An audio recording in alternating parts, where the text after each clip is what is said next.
হাসপাতালে রোগীর মৃত্যুকে কেন্দ্র করে চিকিৎসক ও পরিবারের মধ্যে তুমুল বচসা। সেই বচসা গড়ালো ধস্তাধস্তিতে। পরিস্থিতি সামাল দিতে গিয়ে পুলিশের সঙ্গে ধস্তাধস্তিতে জড়িয়ে পড়ল মৃতের পরিবারের সদস্যরা। ভাঙচুর করা হয়েছে হাসপাতালের একাধিক সামগ্রী। রবিবার দুপুরে ঘটনাকে কেন্দ্র করে ব্যাপক উত্তেজনা ছড়ালো মালদার রতুয়া গ্রামীণ হাসপাতালে। ঘটনায় দুজনকে আটক করেছে পুলিশ। মৃত ব্যক্তির নাম মোহাম্মদ সাকিম, বয়স 55 বছর। তার বাড়ি রতুয়া থানার ভাদো এলাকার কয়লা পাথার গ্রামে। স্থানীয় সূত্রে খবর, রবিবার সকালে জাকিরনগর এলাকায় ভুট্টার গাড়িতে লোডিং এর কাজ করছিলেন সাকিম। সেই সময় আচমকাই 11,000 ভোল্টের বিদ্যুতের তারের সংস্পর্শে এসে বিদ্যুৎপৃষ্ট হন তিনি। তড়িঘড়ি স্থানীয় বাসিন্দারা তাকে উদ্ধার করে রতুয়া গ্রামীণ হাসপাতালে নিয়ে যান। সেখানে কর্তব্যরত চিকিৎসক তাকে মৃত বলে ঘোষণা করেন, কিন্তু পরিবারের দাবি হাসপাতালে আনার সময় সাকিম জীবিত ছিলেন। তাকে চিকিৎসা না করে মৃত ঘোষণা করা হয়েছে বলে অভিযোগ পরিবারের।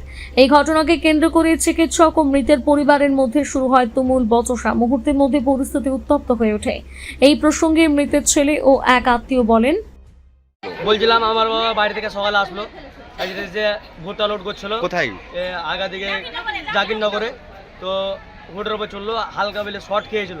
শর্ট খেয়ে নিয়ে কিসে ভুট্টা লোড করছিল? গাড়িতে, 10 টাকা গাড়িতে। তোমার বাবা কি ড্রাইভার? হ্যাঁ, তারপরে কি নিয়ে আসলো হাসপাতাল নিয়ে এসে বলছে ডাক্তার আগে মৃত্যু হয়ে গেছে।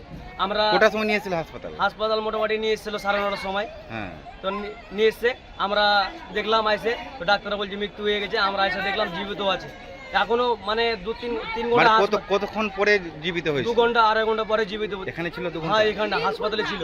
কি করে বুঝতে পারলে যে জীবিত হয়ে গেছে? এখন আমরা দেখলাম পেটে হাত দিয়ে গরম আছে, হাত পা কচলাচ্ছি। তো বলছে দুধ দিলাম মুখে, দুধ খাচ্ছে, দুধ যাচ্ছে পিছে।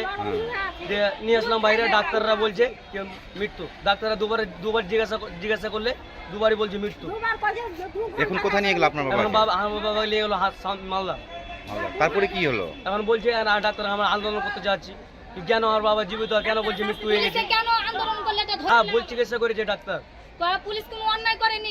আমরা আন্দোলন করছি, তো আমরা পুলিশ বলছে আন্দোলন করছে, আমরাকে মারছে, আমাকে নিয়ে উঠে আমাদের লোককে, আমার বাবা আমার চাচাকে নিয়ে গেল উঠে, আবার আন্দোলন করছে। তো আপনার বাবার নাম কি? আব্দুল সাকিম।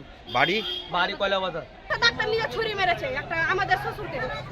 ডাক্তারকে নাই বিচার চাইতে গিয়ে এভাবে ছুরি মেরেছে ওকে।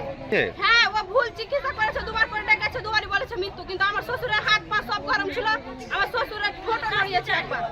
শাস্তি চাই, এটা শাস্তি, আমরা এটা বিচার চাই, নাই বিচার চাই। 3 ঘন্টা ছিল, পাক্কা 3 ঘন্টা থেকে তা বলেছে মৃত্যু। কিন্তু এখন গিয়েছে মালদার নার্সিংহোম নিয়ে, 3 ঘন্টা ছিল তবুও বলেছে মৃত্যু। বারবার বলেছে চলো চিকিৎসা করতে, হাত লাগিয়েও দেখেনি।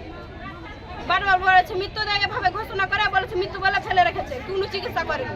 ডাক্তারকে জানাতে গিয়েছিল, ডাক্তারে আবার উল্টে ছুরি মেরেছে। একজনের আকাম হয়েছে, অনেকে নিয়ে যেতে হবে, ওটা আমাদের সুস্থ লাগলো। খবর পেয়ে ঘটনাস্থলে পৌঁছয় রতুয়া থানার পুলিশ। পুলিশের সঙ্গে বচসা ও ধস্তাধস্তিতে জড়িয়ে পড়েন পরিবারের সদস্যরা। এরপর মৃতদেহ ময়না তদন্তের জন্য নিয়ে যাওয়ার সময় বাধা দেন পরিবারের সদস্যরা। হাসপাতাল চত্বরে বিক্ষোভের পাশাপাশি হাসপাতালের একাধিক সামগ্রী ভাঙচুরের অভিযোগ ওঠে। পরিস্থিতির সামাল দিতে পুলিশ দুজনকে আটক করে।